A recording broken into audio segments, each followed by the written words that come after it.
2019 елда Бөтөнне башкортлары курултайы тарафынан оештырылган Айык авыл конкурсында республиканың барлык райондары тиерлек катнашты. Бәйгегә башкорт авылдары гына түгел, башка авылдар да ихлас кушылды.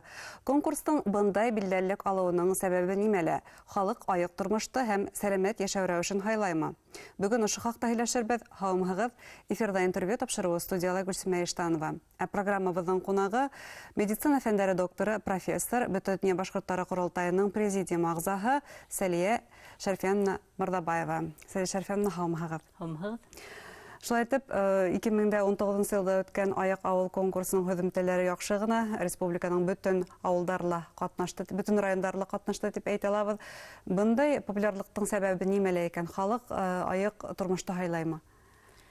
Сынлап тәгәрсенә ул без үзебез дә был конкурсты игълан иткәс, шул хәбәрем әүдем рәвештә бөтә райондагы булган авылдарда дәррәү рәвештә был конкурста катнашыр дип өмет итмәгән идек. Чөнки минеңсә был айык тормыш, гомумән сәламәт тормыш алып бару иң актуаль проблема булып тора безнең хәзерге вакытта. Һәм һәр гаилә, һәр ил, һәр район, һәр авыл, әлбиттә үзләренең тормышында, тормышын әлегә яшәгән вакытында гына тормышты түгел, гомумән киләсәкте күз уңында тотып, яшьләрне тәрбияләү, яшьләргә юл күрсәтү, гомумән яшәү рәвешен үзгәртеп, алдагы көндәрдә республикабызның буласагын, үзләренең балаларын, яндәренең буласагын уйлап, бу эшкә дәррәү катнашты дип уйлайм. Чөнки беренчедән ханына гына түгел, үткән саралар, кешеләрнең яшенә карамаенча, балаларны мәктәптә укыган, яшьтәрме, олылармы, эшләп йөргән яшьтәге кешеләрдәме, авылдаштарламы, җәмгыятьтә актив катнашкан кешеләр генә түгел, гомумән бөтә авыл күмәкләп, дәртләнеп, сәмләнеп, бер-береннән менән кәңәшләшеп, яңа идеялар менән, яңа ниндәйдер үзләренә яшәү рәвешенә үзгәрештәр индерделәр. Шуңа күрә райондарда, авылдарда сыгып йөргән сакта без хайран калдык уларның шул хәбәрем фантазиялары бай икәненә, шул хәбәрем менә яшәү дәртле халык яшәй безнең республикала. Сынлап та бына был хәмерде хатуды сикләү буенча, кайбер көндәрдә бөтенләй хатуды тыю буенча республика парламенты эшләй, һәм тиешле кимәлдә шундый закондар сыгып тора дип әйтәйек. Әмма тыю бер, шулай да бына шундый өлгеләрдә күрһәтү ул икенче, шулай бит һәм халык та сәмле бит. Бу авылда әгәр дә аяк тормыш хайлагандар икән, нигә үзебезнең авылыбызда аяк тормыш хайламаска, шулай бит. Ошонда сәмдә уяна. Минеңсә, гомумән, әлбиттә законнарны кабул итәргә кирәк. Улар тормышка үзләренең файдаһын китерә, үзләренең әһәмиятле, уларның бик зур, әмма ләкин халык бердәм рәвештә мына күмәкләгән яу кайтарган дип юк кайтмыйлар бит. Кәңәшләшеп, бер фикер белән бер юлдан алып барһалар, яшьтәрдә лә гомумән авылдаштарында уларның һөзүмтәһе ыңгайрак һәм тизрәк һәм һәйбәтрәк һөзүмтәле була. Менә без аптырап киттек кайбер районнарда, мәсәлән, безнең Күгәрсен районында Үргә-Мөрсәләйдә улар 2 документаль фильм сыгардылар үзләренең көстәре белән. Шуннан башка Белорет районында үзебезнең электән башкорт халкына хас булган ремесло дибез бит инде, кәсептәрне яңыртып, сителләргә, мәсәлән, корытты сыгара башланалар, экспортировать та башланалар бит. Шуңа күрә халыкка менә ниндәйдер этү булды ул республиканың конкурс игълан итүе. Юкка гына бит Ради Фаритович был конкурсты йомгаклаган сакта шул үткәргән сараларның адын гына күреп, ул әлбиттә конкурс барган сакта карап йөргән бит инде ул информацияны, мәгълүматты белеп тора. 464 авыл безнең республика өчен әдерәк ул, аларның ханын 10 тапкыр арттырырга кирәк. Һәрбер авылда катнашып, һәрбер кеше үзенең өлешен индерһә, һөзүмтәһе күбрәк булыр дип, юкка гына ул да шулай дип әйтмәне. һәм мына безнең яңа 2020 елда үткәрелә торган конкурска без үзебез былтыргы үткәргән конкурстың һөҗүмтәләре буенча яңа сифат, яңа юнәлештәр индергә уйлайбыз.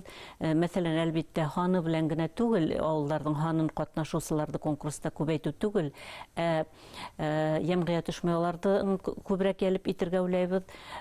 Булай да улар катнаша ине, әмма ләкин күбрәк министрлар, ведомстволарына түгел, гомумән җәмгыять оешмаларының ханын һәм уларның менә әлеге көндә Курултайда безнең бөтә дөнья башкортлар курултайының оешмаһы бернисә җәмгыять оешмаһы белән соглашение, ягъни килешүләр курып торабыз. Ул Союз женщин, детский фонд, шуннан федерация шашистов, алар бит безнең чемпионнар, знаменитослар, алар катнашалар, гел билдәле шәхестәр, үзләренең өлешен индергән шәхестәр республикала, балалар арасында интеллектуаль спорт уларды ялып итергә төрле.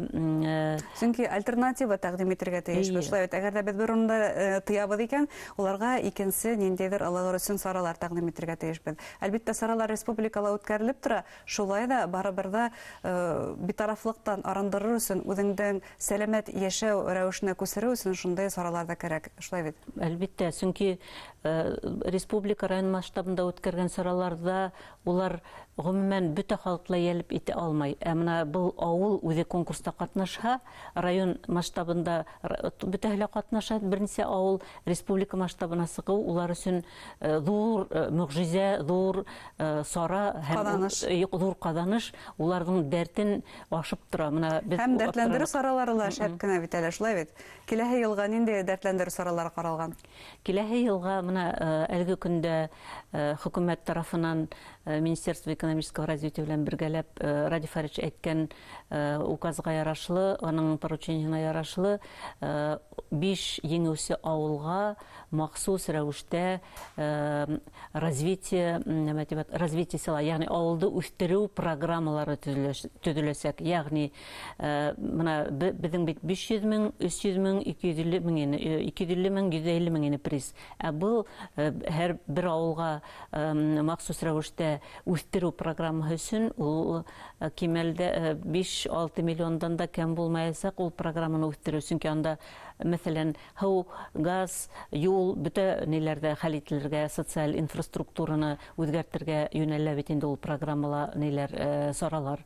Шуга минеңсә быел конкурс бик кызу булачак һәм конкурсанттар бик тырышып, тагыла яңа фикерләр, уйлар менән яңа ысулдар кулланып җиңүгә ынтыласаклар дип уйлыйм. Сынлап та әгәр авылыңның язмышына битараф түгелһең икән, аяк авыл конкурсында катнаш дип әйтергә лә мөмкин, шулай бит.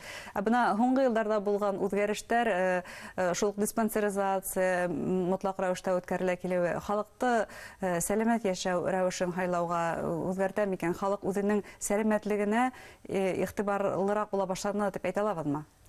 Егерсенә сынапта ул гомумән менә хәзерге яшьтәр, әлеге буын яшьтәре гомумән исемлектәргә битараф. Улар бик ынтылып бармайлар. Улар безгә лә кайһы вакыт әйтеп калалар, һезнең буын эсергә өйрәнгән дип әйтәләр. Чөнки улар менә бокал винола бәлки тантаналы сакта кулланмайлар. Һәм спортты нык күп шөгыльләнәләр. Фитнес клубларда гына түгел, менә авылларда яшәгән олыларда кемдер скандинавская ходьба белән, кемнәрдер үзләренең спортивный клублары бар. Һәрбер авылга барһаң, үзләренең шөгыльләнгән спорт ниләре бар. Оешма түгел инде, спорт белән кулланган ысулдары бар. Ул беренчедән, икенчедән, әгәр дә кешенең сынапта хоббиһы булса, ул үзенең тормыш рәвешен үзгәртеп ниндәйдер үзенә максат куйса, ул әлбиттә аракы белән наркотикка карамаячак та, үзенең яшәү рәвешен үзгәртәсәк. Менә шуга күрә без бердәм рәвештә бер авылда бер-беренә карап, бакса үстерә, мал тота, ниндәйдер кәсеп төрләрен яңадан тормышка ашыра.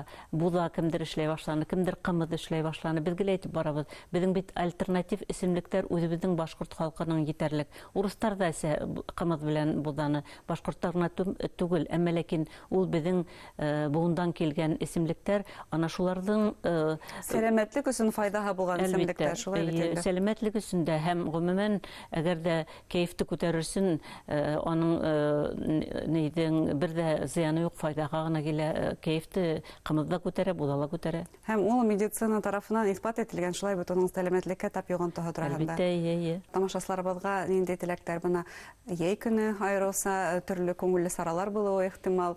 Тамашачыларга нинди теләктәр әйтәһегез, нисек һаулыкты һакларга? Беренчедән, әлбәттә, менә коронавирус безнең планнарда адрак үзгәреш индерде. Безнең аяк-авыл конкурсыла июньдән башланырга тиеш иде. Хәзер июльдә мөгаен тәгаенләргә башларга уйлайбыз. Беренчедән, үзегезне һаклагыз, гаиләгезне һаклагыз.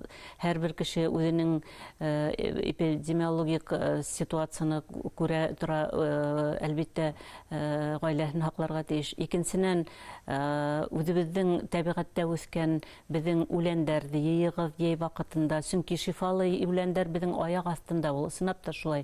Без аны күрмәйбез, шул таблеткаларны, медикаментларны хатып алабыз, ә улар бит шул үләннәрдән дә күбрәк эшләнгән. Шуңа күрә безнең менә байрамга мин әсәйем янына кайтып килдем, Күрсен районына, әле кия үләне үсә, һәр пустырник сәскә атып ултыра. Ниндәй генә үсемлектәр юк. Аны бит укып китаптан белеп була һәм кулланырга рецепттары һәрберебезгә табып була. Уны шул беренчедән, икенчедән үзегезне һакларга кирәк, төрле шундай булмаган чрезвычайный дип әйтәм инде, көтелмәгән гадәттән тыш хәлдән.